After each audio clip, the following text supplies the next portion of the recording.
Kebijakan demi kebijakan terus dikeluarkan Menteri BUMN Erick Thohir dalam membenahi kinerja perusahaan-perusahaan BUMN. Terbaru adalah rencana memangkas jumlah perusahaan plat merah dari 41 menjadi 30 perusahaan yang masuk dalam roadmap Kementerian BUMN. Kebijakan strategis ini dikeluarkan Erick Thohir untuk menciptakan 100 juta masyarakat kelas menengah baru dari berbagai bidang usaha. Kalau bisa nanti 30 aja BUMN. Klasternya 12, BUMN-nya 30, sekarang 41. Ya, supaya apa? Tadi BUMN tidak jadi menara gading. Semuanya dimonopoli BUMN. Kita membangun apa? Ekosistem dengan UMKM, pengusaha daerah, swasta, kita yang gede-gede, yang masif. Tapi apa? Kalau ada apa-apa, BUMN sebagai benteng ekonomi nasional dan dia bisa intervensi. Masuk dalam jajaran kandidat kuat calon wakil presiden dalam Pilpres 2024 mendatang, Erick Thohir juga akan menyederhanakan jumlah peraturan Menteri BUMN serta mendorong penguatan Kementerian BUMN melalui rancangan undang-undang agar keberhasilan transformasi dapat terus berkelanjutan siapapun menterinya. Tim Liputan iNews melaporkan. Pemirsa, hujan deras yang mengguyur ibu kota menimbulkan genangan air setinggi 1 meter di Jalan Kemang Utara 9, Pancoran, Jakarta Selatan. Akibatnya aktivitas warga terhambat dan sejumlah kendaraan tidak bisa melintasi akses jalan tersebut.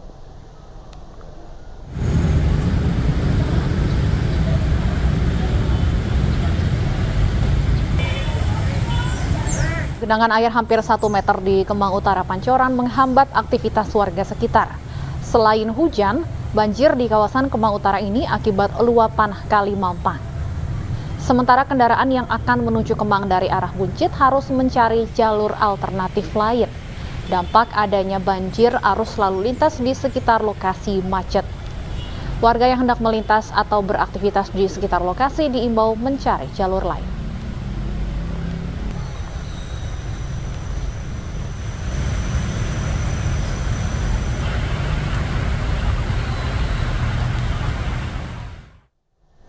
Kapal cepat Bang Baron 2 tenggelam di perairan Ulingan, Tanjung Batu, Kalimantan Timur. 34 orang berhasil diselamatkan oleh prajurit TNI AL Lantamal 13 Tarakan.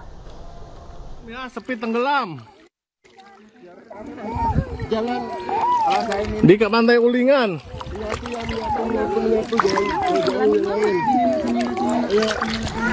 Puluhan penumpang kapal cepat Bang Baron 02 terapung-apung di perairan Ulingan, Tanjung Batu, Kalimantan Timur setelah kapal yang ditumpanginya tenggelam.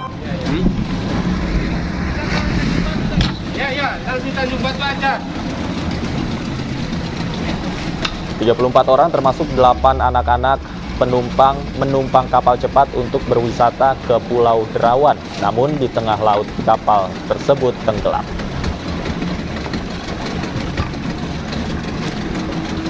Beruntung tidak ada korban jiwa. Para korban selanjutnya dibawa oleh prajurit TNI Angkatan Laut Lantamal 13 ke Puskesmas Tanjung Batu untuk mendapat perawatan.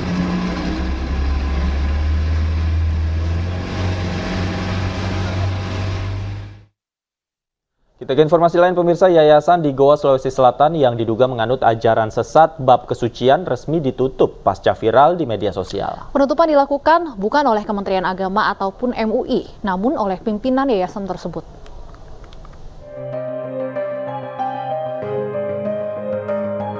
Yayasan Nur Mutiara Mukri Makrifatullah di Kabupaten Goa, Sulawesi Selatan resmi menutup aktivitasnya per hari Selasa 3 Januari 2023. Penutupan ini berkaitan dengan adanya tudingan kepada yayasan yang diduga menganut aliran sesat bab kesucian. Namun pimpinan yayasan mengaku hingga hari ini belum ada pihak MUI ataupun Kementerian Agama yang mendatangi pihak yayasan untuk mengklarifikasi isu aliran sesat yang beredar. Belum ada pihak dari MUI, baik dari Sulsel ataupun dari Goa untuk menanyakan ke saya apa yang dituduhkan atau apa yang viral itu, atau menanyakan ke saya. Hanya datang secara diam-diam mengambil foto tanpa. Sementara itu, Kementerian Agama Kabupaten Goa mengaku masih berkoordinasi dengan sejumlah pihak sebelum menginvestigasi lebih lanjut dugaan aliran sesat di bawah naungan Yayasan Nur Mutiara Mukri. Kan ada kita menyepakati langkah-langkah, kita bikin mekanisme supaya tidak tidak terburu-buru, tidak apa, karena ini banyak hal yang terkait yang harus kita diskusikan, termasuk konfirmasi juga dengan MUI. Sebelumnya, Yayasan Nur Mutiara Ma'rifatullah di Kelurahan Romang Lompoa, Kabupaten Goa, Sulawesi Selatan, viral lantaran diduga mengajarkan ajaran sesat. Seluruh siswa di yayasan ini diduga tidak dianjurkan untuk melaksanakan sholat 5 waktu dan dilarang mengkonsumsi daging, ikan, dan susu. Yayasan ini juga diketahui aktif menggunakan media sosial YouTube dan sudah memiliki pengikut ribuan orang. Dari Kabupaten Goa, Sulawesi Selatan, Bugma Anyus melaporkan. Seorang pemuda di Tanjung Jabung Barat, Jambi membunuh kedua orang tua kandungnya. Jasad kedua korban ditemukan warga dengan kondisi mengenaskan pada Rabu pagi.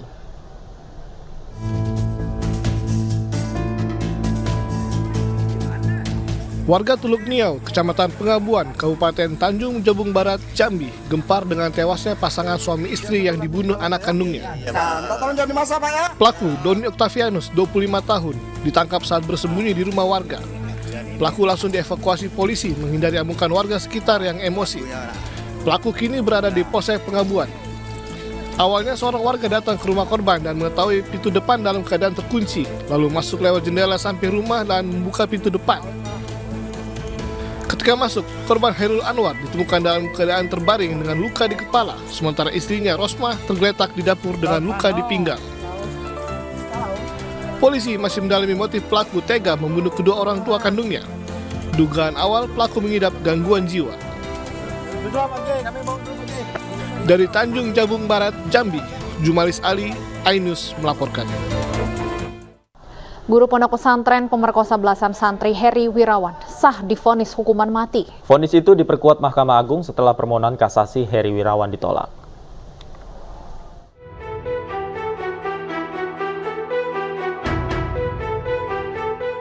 Nama Heri Wirawan jadi sorotan publik karena tindakan bejatnya yang telah memperkosa belasan santri di bawah umur di Pondok Pesantren Madani, Bandung, Jawa Barat.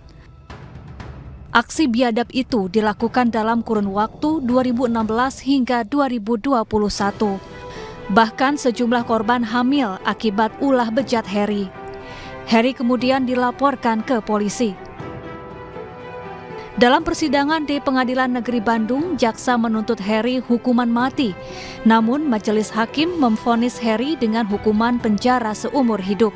Heri dinilai terbukti bersalah dan melanggar Undang-Undang Perlindungan Anak. Kemudian jaksa mengajukan banding dan hasilnya Heri dihukum mati. Atas putusan banding itu, Heri mengajukan permohonan kasasi ke Mahkamah Agung. Hasilnya, Heri tetap dihukum mati setelah diperkuat oleh vonis Mahkamah Agung. Sementara itu, Kementerian Agama mendukung putusan ini dan berharap bisa menimbulkan efek jera serta tak ada lagi predator-predator seksual di tanah air. Tim Liputan iNews melaporkan. Pemirsa, kasus kekerasan seksual terhadap siswa didik kerap terjadi di sejumlah sekolah atau lembaga pendidikan. Para pelakunya sudah dijatuhi vonis oleh hakim.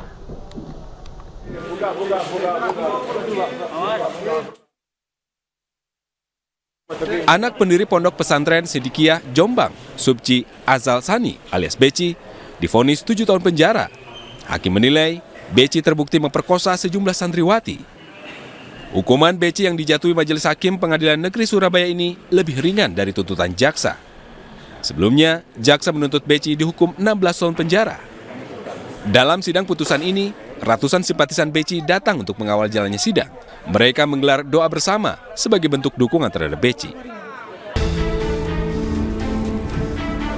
Sementara itu, motivator sekaligus bos Sekolah Selamat Pagi Indonesia, Julianto Eka Putra alias JE, divonis 12 tahun penjara.